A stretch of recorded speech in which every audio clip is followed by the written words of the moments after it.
Welcome to the message. This is your host, Grand Marquis, and I'm back once again, man. It's been a long journey. Back with my co-host tonight, and if you hate the truth, this might not be the program for you. Yeah, man. I hope everybody's out there doing well, man, and taking care of themselves and their families out there, man. The world is still going crazy, and the internet is still undefeated. Welcome to the show, Sir Lucio, man. How are you today? All right. So Lucio, yeah. I always like the French version of that. But it's Sir-Reyna Lucio is my pen name. My government name is Sergio Rodriguez. And I'm here to kick down the fourth wall and get into everybody's brain who's listening right now and plant seeds there. You'll be waking up a year from now thinking, man, why do I keep thinking about these guys? For sure, man. Yeah, man. I mean, yeah, we're just speaking to the people today, man, about a lot of things that's going on out here right now, man. It's looking crazy out here still. Again, the internet is still undefeated, man. I don't know what's going on, man, with this social world that they have given us. But, yeah, man, I'd like to speak on behalf of internet emotional programming, man. Yeah, I mean, I think from my perspective of what I've been seeing is that I think that people are now programmed. They have really done a great job at programming the minds of a lot of people, and it's at an all-time high. A lot of crash outs, a lot of non-common sense activities. What's your take on this, man? On the internet in general now, from when it first became a sensation until now. Well, I mean, me and my co-host here are definitely old enough to remember when there was no internet, and hopefully you are all too. But I think that one of the things about repetition, there's a reason why cultish type behavior, they have you say the same verse over and over and over again until you memorize it. They have you chant in some of those deeper cults, like, the leader is good, the leader is good, he will deliver us, because they think the more that you keep blasting the same concept in the same way over and over and over again, that eventually people get sick of it and say, fuck it, I'll buy that burger, I'll believe that philosophy. I mean, this is something that's a concept that's old as time itself. However, the internet is much faster. Well, it did used to be fast with dial-up, but nowadays, man, you keep seeing the same thing over and over again. Sometimes you're just like, you know what, I'm going to look this up. And then, it gives us every opportunity to look it up and believe it, not believe it, but also get in our own chambers and believe what we want to believe. It's choice paralysis. As George Carlin, the comedian, once said, too many choices, America. It's not healthy. So Yeah, absolutely, man. I've been on the other side of the world for a minute, and I've just been watching a lot of stuff from a far distance. And the programming, man, is unprecedented at this point. Like I said, crash outs, people are actually doing the most right now, man. And it's very disturbing, man, to see the way of life over here in the western part of the world, which is the United States. It's really disturbing, man, to see what's going on, man, all over social media, all over the line right now, man. It's nothing that brings value to anything at this point, my opinion. Yeah, no, it's interesting, like the internet, like any other tool, it's been used, for, helping speed up a kidney delivery or something, or just getting more overall information about, I'd say, health literacy, and just overall, we got access to almost every and any book we could find on there, more so than any library. But yet, like most tools in human history, that they get used for something that is destructive, death-defying, or always sexual, of course, too. I always use the example of the Gutenberg press when they were first printing books. It's debatable which book was printed first. The good old King James version of the Bible, I think in German, or pornography. And the fact that those two things, are the first thing when they said, hey, we could print things down instead of writing it down. What's the first thing to do? Well, Jesus, but there's also porn. So the internet was the same thing. Yeah, I mean, it's a multitude of things, man. Back and forth with the politics, the red, the blue, of course, the Dems and the Replubs, and, people not knowing that these are two parties of the same coin, and you're being played. But, again, the indoctrination in the programming has made a lot of the masses believe otherwise. So it's kind of like, what side are you on? I'm on the Crip side, or you're on the blood side. You just look at it from that standpoint. Yeah, man. Sad thing going on, man, in the world right now, man. Social media wise and internet wise, man. And I think it's just gonna completely get worse, man, as we age over into this new thing that's coming. Yeah, it's a new thing that's coming. And I don't think it's going to be more free access on the internet. I mean, for 15 years now, and maybe longer, they've been talking about getting a fast lane of the internet where you don't get all this slowdown and all these ads. Basically, you have to pay in order to get the full experience of the internet. It's something interesting that it could have been this wild west of cyberspace that wasn't conquered, but I think that every giant tech guru and even the amateur ones, which is most of them, they always want to be able to control, modify, and charge, essentially. And I think that we're headed towards a time period where, you're not going to be able to find a whole lot of free space or free speech on the internet because a lot of things are going to be monitored. We talk about that one a lot, too. Oh, yeah. Control is in full effect as we speak. And, just don't forget that the creators of the internet are actually having a wonderful time eating popcorn, watching everybody crash out. Al Gore. And so forth, man. Yeah, very disturbing. Moving along, man. I guess we can get into a little bit of politics. Just a little. Although I don't care for it like that, but it's a subject and it's a hot topic. Trump directs Pentagon to prepare options to use force against the drug cartel officials. President Trump has directed the Pentagon to prepare options for the possible use of military force against drug cartels designated as terrorist organizations. Two U.S. officials confirmed.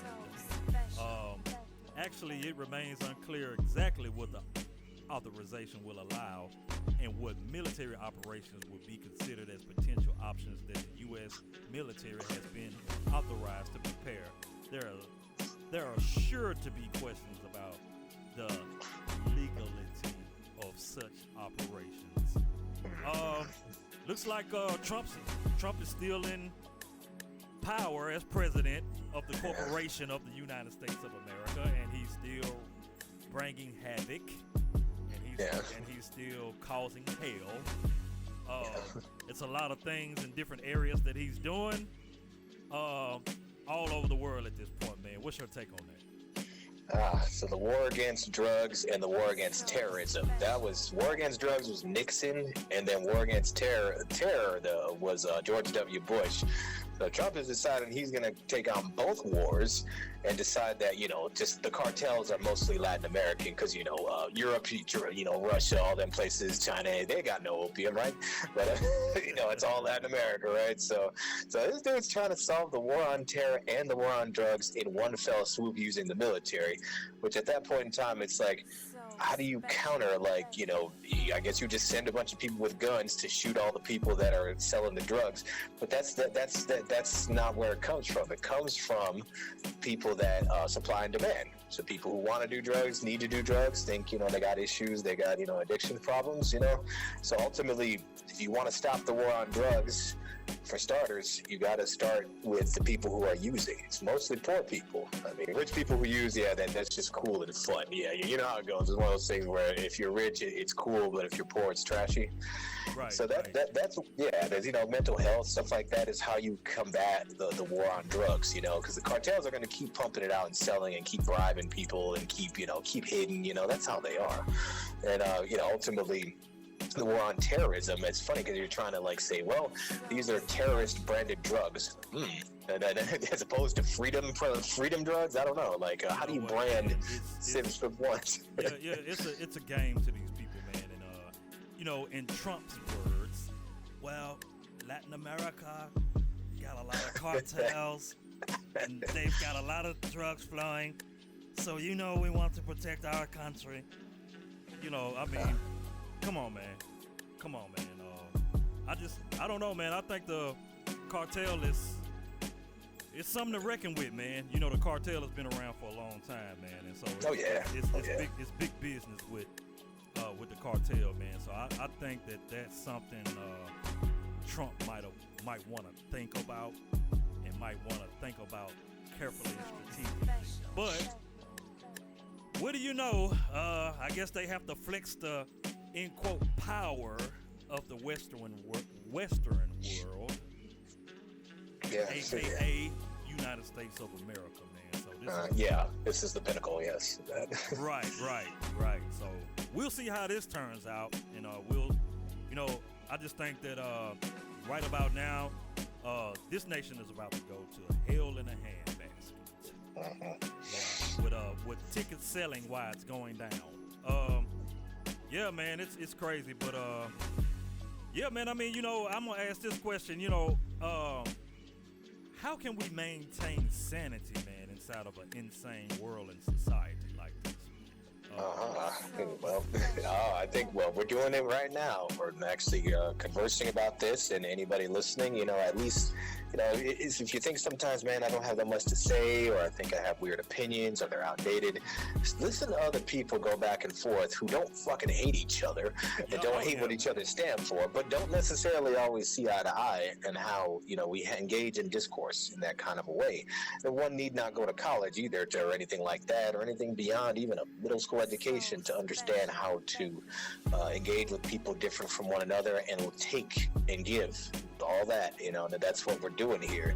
That's a certain level of maintaining sanity, along with the old-fashioned stuff of you eat right, you healthy salad, stuff like that. You go to bed, you get some good sleep, and you exercise, go to that gym if you can, and if you're mentally unstable a bit, try reading a little bit more, but not nothing that's making you more paranoid. Right, yeah. but keep trying it all. All of these things work in cohesion with mind, body, heart, spirit. Yeah, and I mean, it's plain to see, man, that this is a complete insane society, man. There's nothing sane about it whatsoever, man. And there's no love, there's no unity, there's no togetherness. Maybe a few, groups and ethnicities may have somewhat of still have like that traditional culture, but speaking from my own experiences and speaking from my people of what I see, it's complete dysfunction. It's dysfunction all over the globe, and if you don't like it, I don't give two fucks. Yeah. But I'm gonna just tell it like it is, man, because it's complete dysfunction, and the rest of the world is completely laughing at everything that's going on. And I don't really label these things from my side of things, like, they got these labels for what you would call culture, like entertainment, don't get me started. Yeah, entertainment. We, of course, we generated a lot of things, and we were the brilliant people of a lot of things or whatnot. But to me, my opinion, that's not what you call culture. Culture is more to me like unity, being family oriented, working together as a unit to become economically stable as a whole entire group of people. It seems like that everybody else understands the definition of unity except the majority of my people. Yeah. And I don't get it, man. Like, it's not that hard. You don't have to go to college for it to see it. You can you can simply look at other ethnicities and other groups of people and see how they flourish as one whole collective of people. But on the other hand, I just really feel like that my people really don't want that. They want things to stay like it is. They want, I mean, you see sometimes some of my people, man, they seem like they're having a great time. You know, you might see a group of people, they're dapping up, they're hugging each other. Hey, what's happening, man? What's happening? But all in reality, they hate each other, man. They don't like each other at all. and this is like from the male and female perspective. I'm just keeping it 100%. And if you don't like it, like I said, once again, if you don't like the truth, this might not be the program for you. You can go over to the other algorithms or whatever with the latest news on how much oil P. Diddy is gonna use when he gets out of prison. Or yeah, you can just go check that shit out. Because like over here, we're talking about real life issues. We're talking about things that relate to everyday people and day-to-day people. But I'm just being honest about that, man, and I'm trying to figure out what's so fucking hard about getting the understanding of what unity is and what working together as a collective is. I mean, if you want to elaborate on that, go right ahead, man. But like I said, it's really disturbing, man. It's really disturbing. It's really a disgrace to society because that type of human behavior doesn't bring any value to society. And I'm just gonna say it like this, and I'll let you elaborate, Sir Lucio. I advise,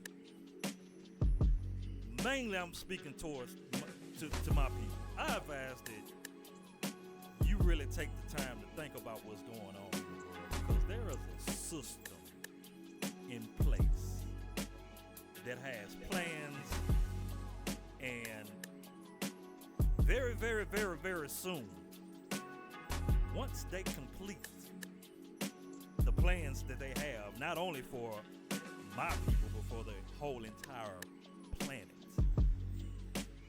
it's gonna be too late for a lot of people. A lot of people are not gonna make it out here. A lot of people are gonna leave planet Earth. So I'm just kind of like, you know, trying to say, man, if you ain't got it together by now, then it's gonna be almost kind of like, the future is gonna be like going to a museum, seeing a group of people inside of a museum that used to be on the planet. Yeah. Kind of like mammals, you know. Hey, you know, these were here 1900 BC, but it's gonna be a different type of like museum view, because at the rate that things are going right now, with, you know, the majority of my people offing each other, deleting each other, not wanting to work together, not wanting to network with each other. They got a place for you, man. It's a place for you, man, and we're up against a system that is that has much power,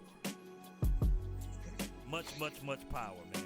And I'll just kind of just let you elaborate on that, man. It's very disturbing, very, very, very disturbing. That's understandable, but it's pretty much got the same criticism lobbied at my own demographic myself, between the Mexicans and the Puerto Ricans, like, and you'd think that they'd get along, but it's like, no, they got to fight about, you know, mostly politics and religion. And one of the biggest things I'm hoping for is that a lot of pretty much usually guys, Hispanic males, stop thinking they identify as a like rich white boy, because you're not. Like, nothing wrong with trying to get money, but it's like, and to be able to at least give on to the 1 or 2 more generations, 3 or 4 hopefully. But that doesn't take trillions or billions of dollars. No. It takes maybe about close to $1 million here or there to get it started.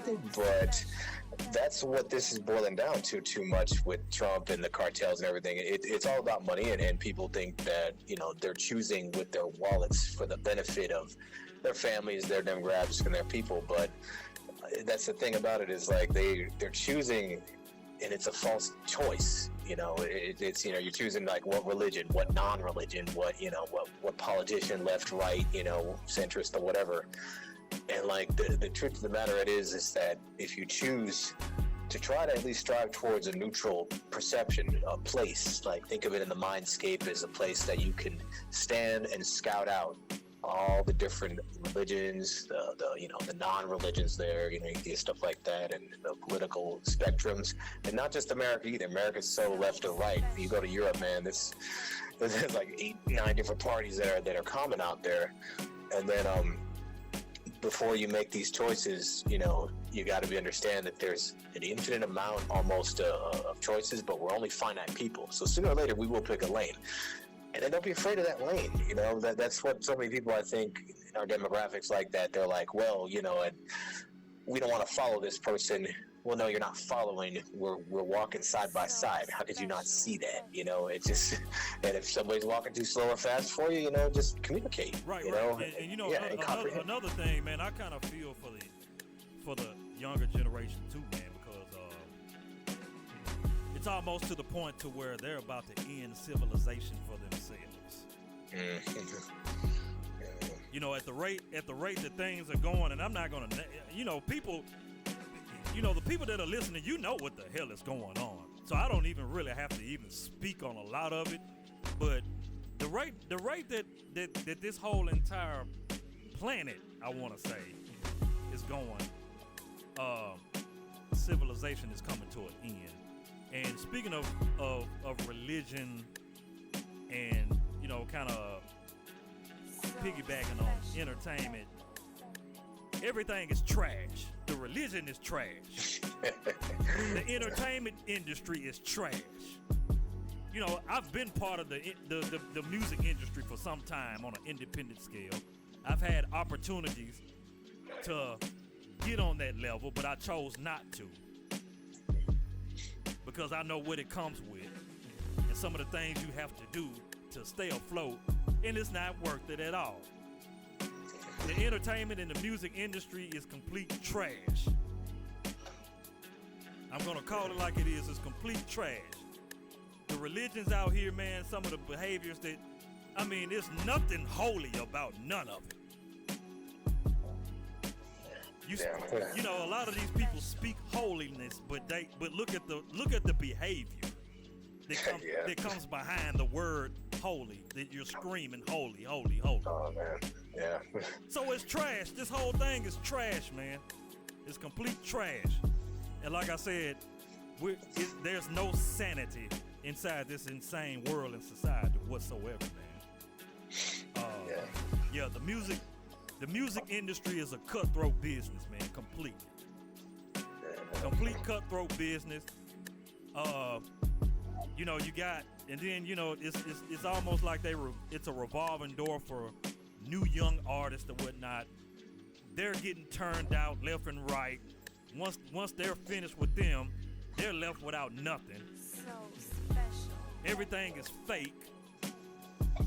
From the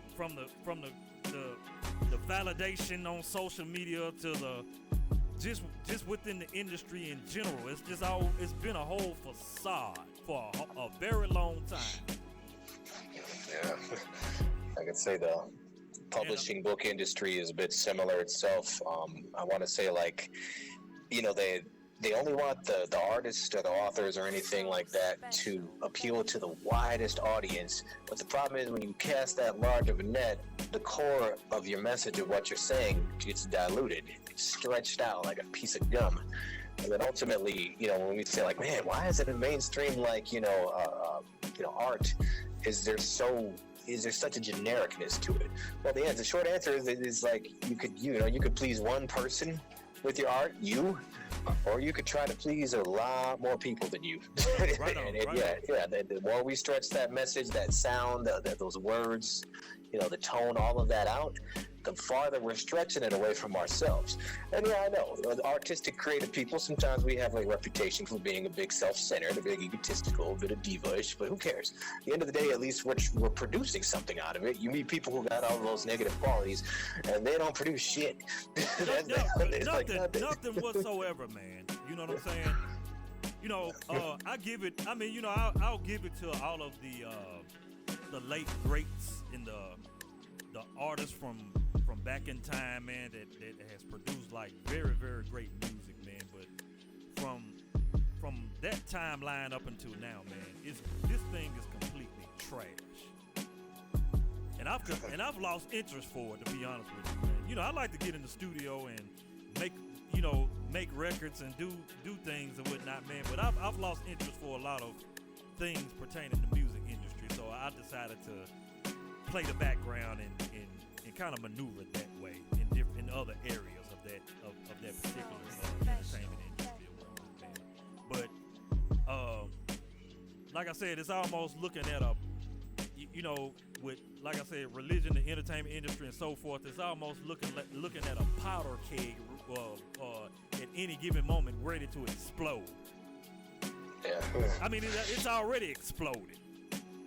It's an implosion in and on itself. Like it just doesn't have enough of a center. It's Chevy's things fall apart kind of concept is the center cannot hold, and it's kind of sad when that happens because not everyone notices it. If it was a big external explosion, like, oh man, they tanked, they went down in flames. No, it's not even going down in flames at this point in time. It's just absolutely. Yeah, man, and but there's something else, man, that I want, specifically my people, to actually think about, and this is like some of the terminology that these writers use for these big institutions, like especially like news anchors and correspondents, and I don't think a lot of people actually think about this, but I'm gonna put it out there, and so you can think about it at least. And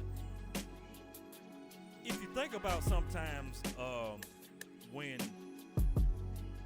they validate achievements, and you listen to the correspondence, or you listen to an individual that has achieved something, right? yes. And they always use the color code construct, like the first black American to achieve scenario.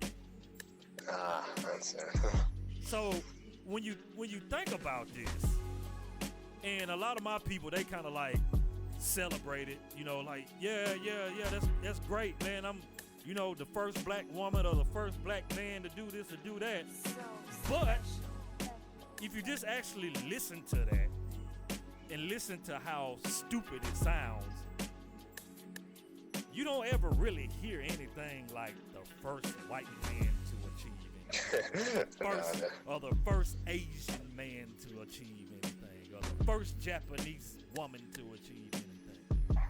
And it kind of dawned on me, and I'm like, okay, why is that? Every time when they, corresponding on a topic about achievement with black and brown people, it's always the first black man or the first black woman to do something. But when it's an achievement for maybe a Caucasian or Asian, it's just the culture. Yeah. Like they don't say the first Asian, it's just like Asian descent. And they just talk about what it is that they are doing or what it is that they are progressing with.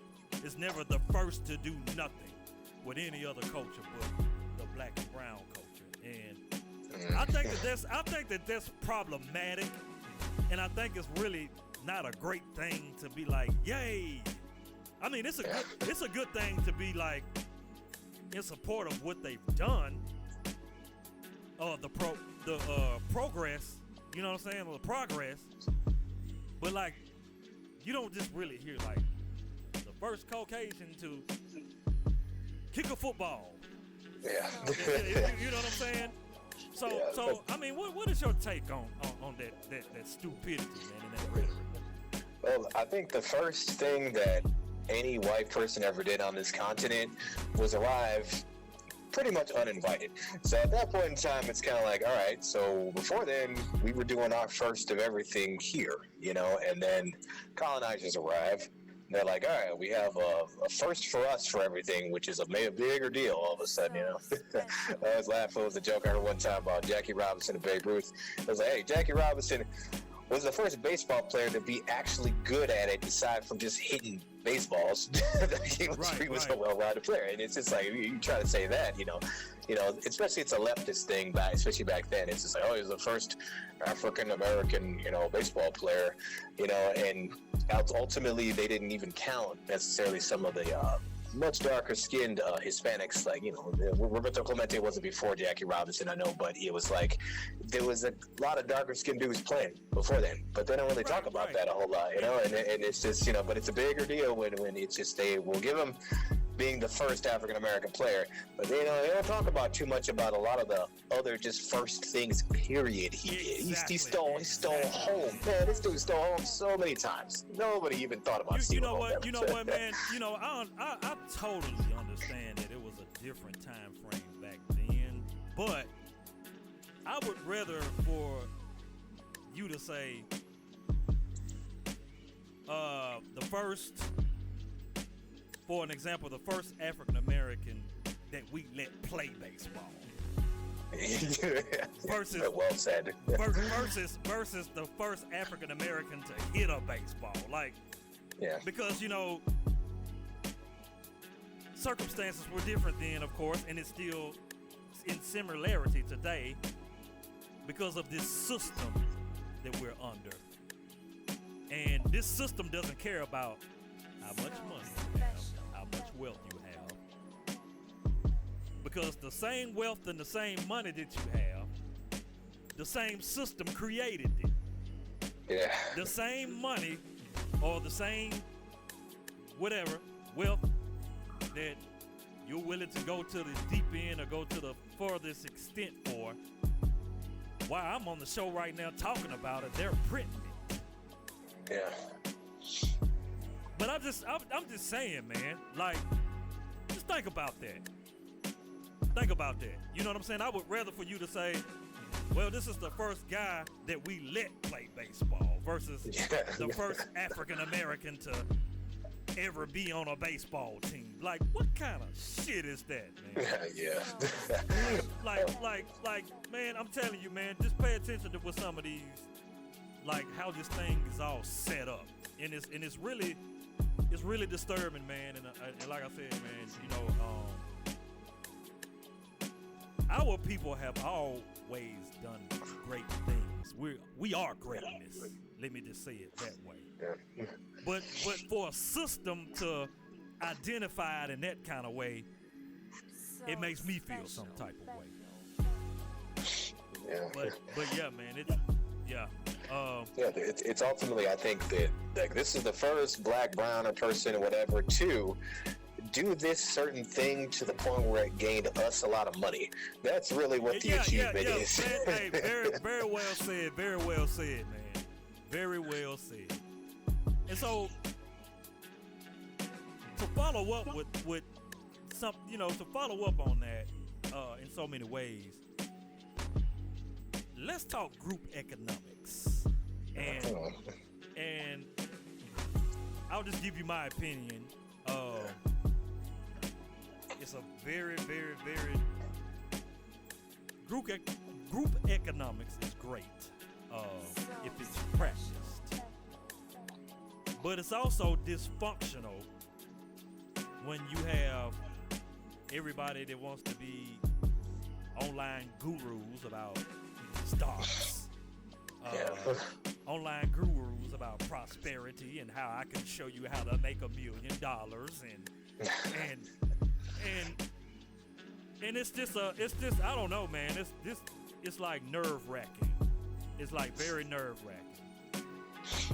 Yeah. You know, and a lot of the people that are like, well, I can show you how to do this and I can show you how to do that, they have nothing to show for themselves.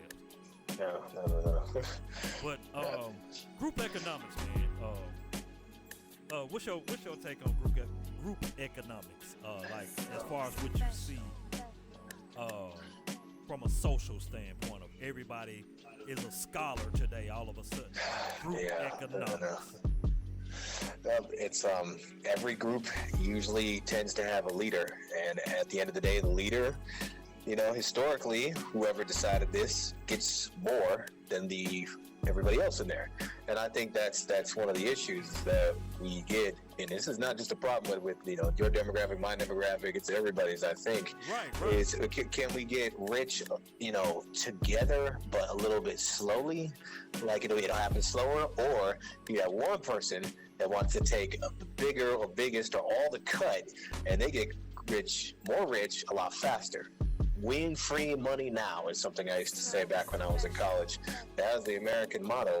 And that, groups wise, I mean, if you can get just one other person with you to go in on something, an investment, a stock idea, something like that, or, a patent for an idea, and then y'all can trust each other consistently for years and years and years, and you just look up and say, man, how did that? Okay, we're cool like Absolutely, that. Man. Yeah, that's wonderful. That's lightning in a bottle right there. But when you get, when it's too planned, you go to these seminars and online and stuff, and say this is how we all gonna get really, really rich, really, really quick. And I'm thinking like, okay, how did you afford this seminar? Exactly. The people, man, and the thing is, man, is that group economics has not ever been taught in schools. No. It's only been transferred to maybe children or families that knew about it and knew a lot about it, and then they gave it to their children. When I was in high school, or in school in general, none of that was taught at all. No, not at all. Nothing about stocks, nothing about index funds, nothing about trust funds, nothing about none of that, man. Was taught in like general school. No, me neither. It was just the complete basics of mathematics, and all right, once you get done with that, then go get a job or go do some shit like that. Yeah, just don't go to jail, don't break the law. That's about it. Yeah. You know what I'm saying? So, like I said, man, I honestly think that a lot of these so-called gurus or whatever you want to call them, or prosperity economic leaders, I think it's a lot of it is complete capitalizing on capitalizing on the people in a major way. Now there are some people out there that has actually helped people in that area, but not very many. No. because trust me, if there was a handful of people that knew how to become a millionaire within 6 weeks, they would give you the secret to save their life. No. You know what I mean? So, I think it's a dysfunction in that area, man, and it's a lot of it's very misleading. There's a lot of people that's misleading a lot of people, and like you were just speaking on, like the seminars. How do you think they got money or got rich or whatever? You know what I'm saying? Charging $100 a head, or and then you get X amount of people in within the seminar. I've been to a few of them myself. Same. So you know what I mean? But it's complete dysfunction, man, and like I said, man, this whole thing is about to shut down very soon. This systematic maze that we're being orchestrated by has a very strategic plan. I'm not going to say too much, but there's a strategic plan in place. And once this plan is completed and it's mastered, then you can kiss it goodbye. It's already happening right in front of your eyes, but a lot of people are blind to the fact. Just read a story a few weeks ago about close to 300,000 women are locked out of the workforce, knocked off from the workforce. Predominantly black and brown. Yeah. So, you know, when you start seeing things like that and looking at things like that, and if that don't give you some sort of indication or signal, and you continue to like want to see what's the newest oil, or what's the newest oil that's going to be distributed by Diddy and friends, you know, we have a problem, man. We have a very, very serious problem. Very, very serious problem, man. But I think that that's at a dysfunctional stage too, man. But I have a very interesting topic, man, about something that I would like to speak on behalf of, and that is Cybertruck deactivation. Oh, this one. What do you think about this, man? Look, like there was a story, man, that I come across about this Cybertruck driver. His truck was seemingly to have been deactivated. You know, this country, and it turned into like a bit of controversy, man. It was claiming, like, this guy was claiming that his Cybertruck suddenly shut off while driving on the highway. Oh, and there was an actual clip that displayed the vehicle's infotainment screen that's inside of the Cybertrucks with a flashing red warning, and it read Tesla Cybertruck deactivated, and it instructed the driver to comply with a cease and desist to reactivate the truck. Like, you can't that truck off a bridge. You can't make this shit up, man. You can't make this shit up, man. And so, I'm not gonna use the guy's name or anything like that, man. But the post quickly spread across social media, drawing thousands of reactions, and fueling anti-Tesla commentary online. And so, Tesla, I guess, of course, they saw it, and they was like, this is just a hoax. That's all. So, what's your take on that, man? I think I've said this joke before a few days ago. It was like, all right, it's like that country song where your girl leaves you, your dog leaves you, and your truck just decides to transform into Optimus Prime and go, you know, all the way back to the repo lot. So, yeah, we want to hear that country song, that's for sure. But I've caught up with this. I was hating Elon Musk before everyone else was. I really literally when he right before he founded SpaceX, I was just like, who is this prick? I was like, oh, this guy, and I just read about him, South African guy, you know, diamond mine fortune or whatever he's got. Even if he didn't have that, I don't care. At the end of the day, it's like if he wants to make it to Mars or whatever to beat China, I mean, we got so many problems on this planet, so it's like, you know, they just want to escape after they destroy this one. It ain't for us. Always remember that. It's not for America. It's nothing. But yeah, it's piggybacking a little bit off of what we were talking about economic dysfunction a lot too, is that, you know, people look at these Cybertrucks too as that it's a status symbol. Like, look at me. Not only do I have something that is a little weird looking, but they think it's rare, they think it's special, they think it's unique, and they do cost a lot of money, you know, but, you know, so do a lot of, you know, Mercedes and Benz and stuff like that. So why the Cybertruck specifically? Well, because it's got like that smart branded idea about it. Smartphones, smart tablets, smart water, smart TV.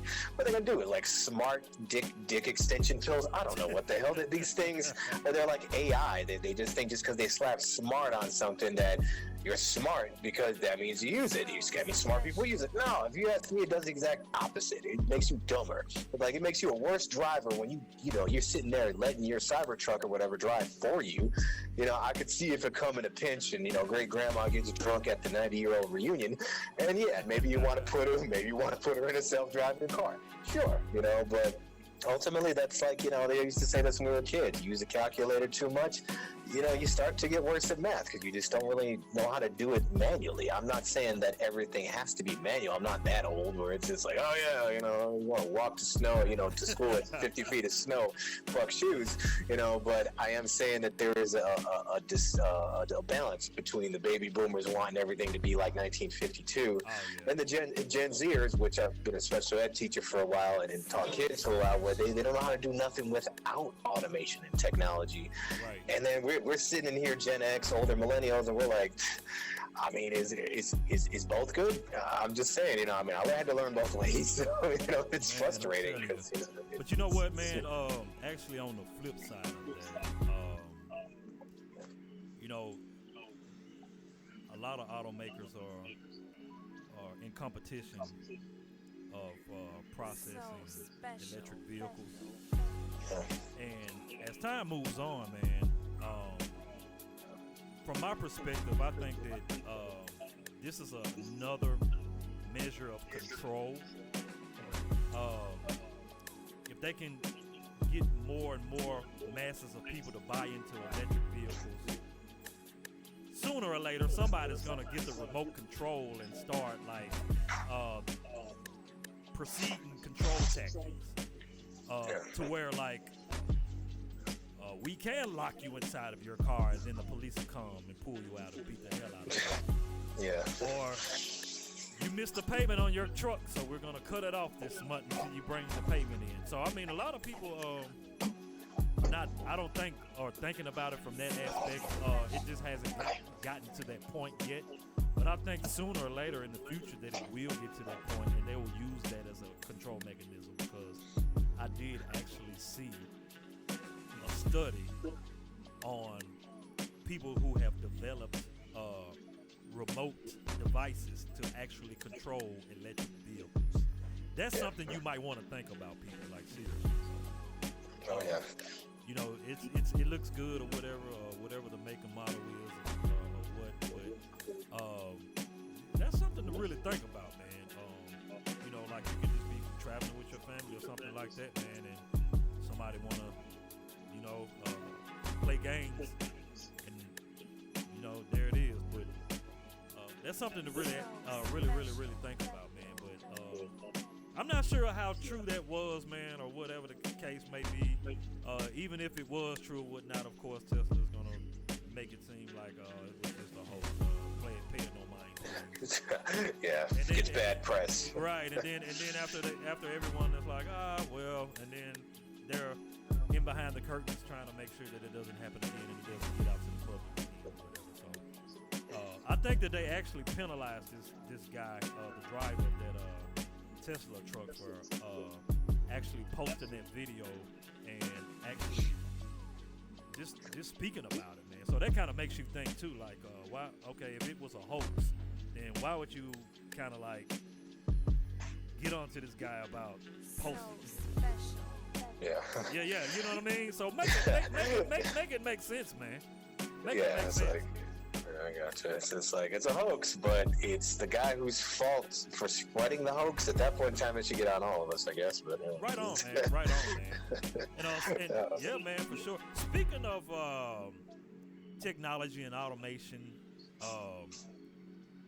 OpenAI launches the very newest thing, which is GPT-5, ChatGPT-5. Yeah, I've heard about this one. And it's supposed to be way more durable than the original version of ChatGPT. AI intelligence has now gotten to a point of no return, and it's beginning to become difficult to differentiate real things from the actual AI. Yeah. A lot of people are struggling with that right now. Me, myself, I have been playing with AI, but not to that extent. I think, what do you think about these kind of things? A lot of people use ChatGPT for work-related, to hurry up and do something or write something. I mean, you're a writer, man, so It's kind of like, I don't feel like writing shit today. Let me go to Chat GPT and let them just write me a story right quick, and so I can. I mean, how do you feel about that as a writer and an author? All right. I don't care whose feelings I hurt with this one, but I am a better writer than every code monkey who ever programmed any Chat GPTs or Scribe anything. I guarantee it. And if they think's not, if I ever come across you, I'm gonna outright you and show you. So it's one of those things where, I've always said computer science and writing, English language, stuff like that, they can be friends, but they will make a lousy fucking marriage. And that's exactly what AI Chat GPT is doing when they try to do this. I'll piggyback a little bit off of what we've been talking about too, is what's next. Are they going to be creating, and go ahead, viewers, put in the comments, let me know if they have some kind of AI to make your investments for you. Because at that point in time, it's like, okay, you go to the guy's seminar, but he just sells you an app that you put, a little bit of money here or there, put more money into it, and it chooses the investments for you. Yeah, I think they do, man. I think they already have that already, man. Like I said, it's a lot that's already developed at this point as we speak, man, and there's a lot that we don't know of or know about. Only the tech heads and the people that are deep into that industry know of what's now. A lot of the other stuff we're getting on the back end of after the developments and the prototypes, and once they get the bugs out of what. But yeah, I think that's actually active as we speak. What you're talking about, man. Come to think of it, it's active. It's called them slot machines in Vegas. You put money in, and you just really hope the machine gives you some money. But no. It's more sophisticated now, and they have an app for it. It's like, ooh, no, it's not like Vegas. This is much more sophisticated by, it's code monkeys. So they don't give a shit. They're like, well, that's like the N-word for computer programmers. Well, fuck them. So there. You can see I have some issues when it comes to tech, to like what they used to call left-brained people. I'm like, okay, numbers. It's all about the logic and the reasoning. I'm just like, you know what? There is emotion involved in it. There's a physicality involved in it. There is a stamina about being able to recover sometimes from just life. And then sometimes, if companies are getting to the point where they're giving so much stupid ass work and giving so little bit of pay that they're going to be like, oh yeah, just put it in Chat GPT. My job currently ban all Chat GPTs. They don't want us to write nothing. Then at that point in time, it's like, okay, either let people use the AI to write it, or give them less goddamn work, or this is the one that's forbidden. Pay them more. Oh man, that's and you know what, man. On the flip side of that, like I always, on the flip side of that too, I think that they and it's free right about now. So again, that's another method of allowing the masses to give their data and their workflow to this system, to this artificial intelligence system. And I think once those particular systems with an S receives all the data that it needs, then it's gonna be like it's not free anymore. We're on our own now. And I think that's sooner or later it's gonna become detrimental. And then I also think that maybe for work or something, like if you were in a administrative atmosphere or something, or you work for a company or something like that, all right, we can get stuff done quicker or faster. But I think in the long run it's gonna like actually become so intelligent to like administration is not going to need administration anymore. Just set the servers up, set the artificial intelligence up, and let it do its thing. And another 300,000 people lose their jobs.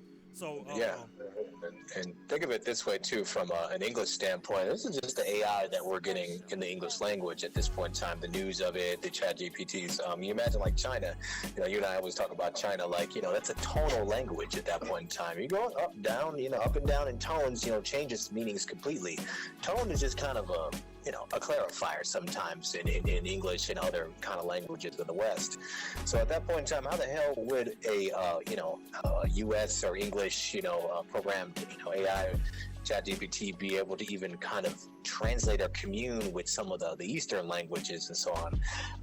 That's real fuzzy to me, because I'm just like, I know mathematics is a universal language, but ultimately when we're conveying said mathematics or logic and reasoning, we have very different tools, and English is just one of many language tools. I mean, it's comedian Trevor Noah, you're telling, he knows about like a few dozen languages that, when you commune to somebody in their actual language, it really hits them in a good way. It's like, especially if somebody's, ESL or something like that here.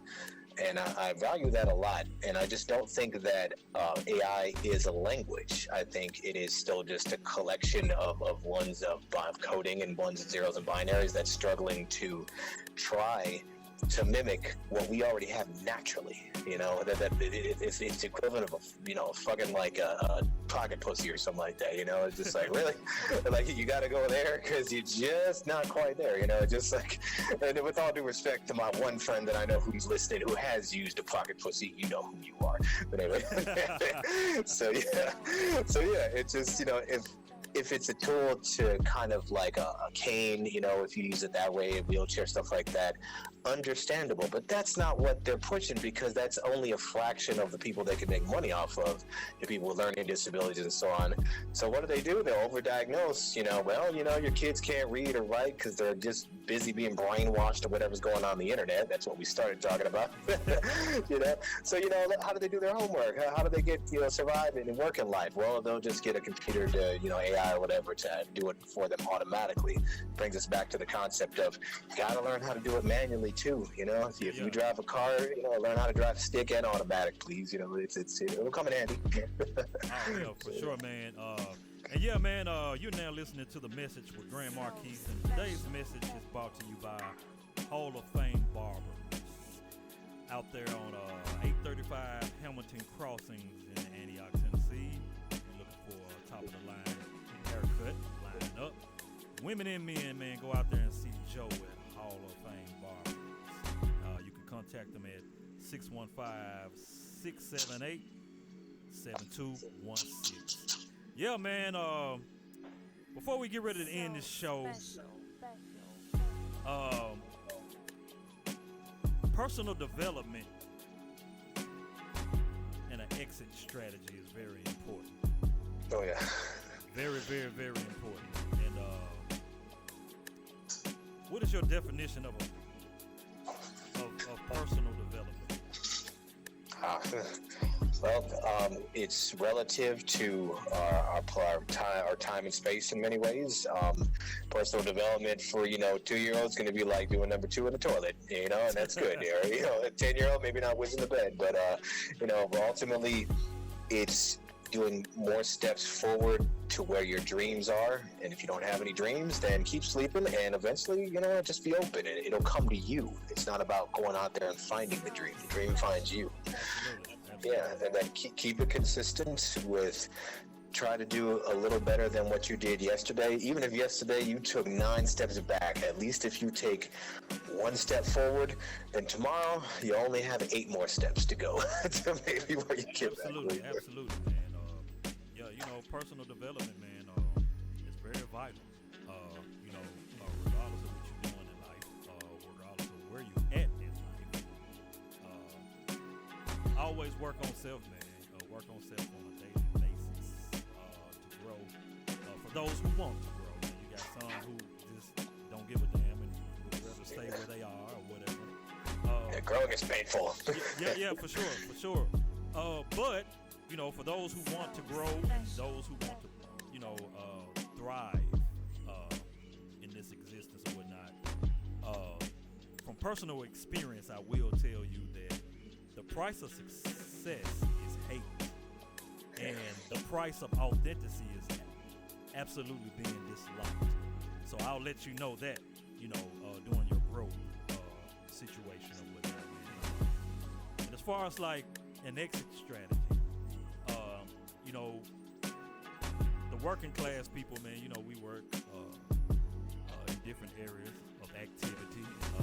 Some of us are independent. Some of us work for institutions and companies and corporations.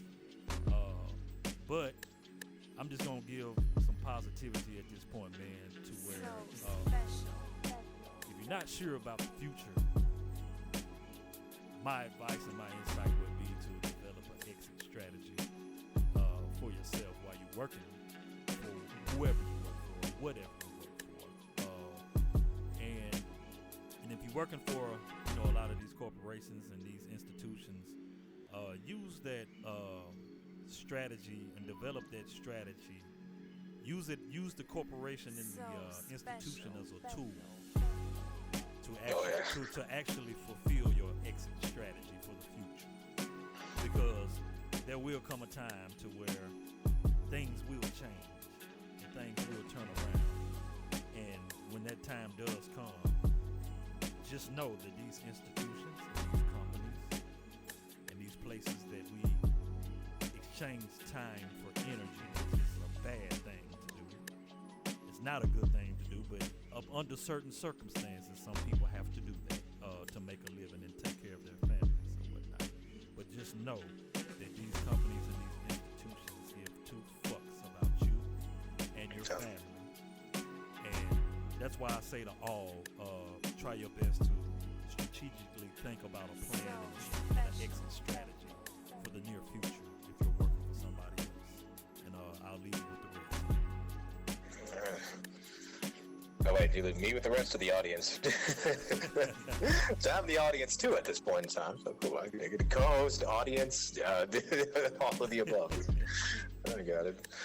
But yeah, I mean, yeah, it said extremely well. I want to get like a T-shirt with that on there. Yeah, for sure, man. Yeah, see, go figure. Even my brain is already going to, well, we should make some product to monetize this. Nah, what am I? See how brainwashed we get it, and we don't even know it, And there's, at least we know that it's out there. I think some of the folks that take the biggest offense, they're like, well, I'm not brainwashed. Never me. But those are the biggest ones. I hate to say it, sorry, but happening. But yeah. Absolutely. And once again, man, we speak truth to light on this network, man, and on this audiocast, man. And remember, truth is not what you want it to be. It is what it is, and you must bend to its power or live a lie. Thanks for tuning in to the message with Grand Marquis, man, and my co-host, Sir Lucio.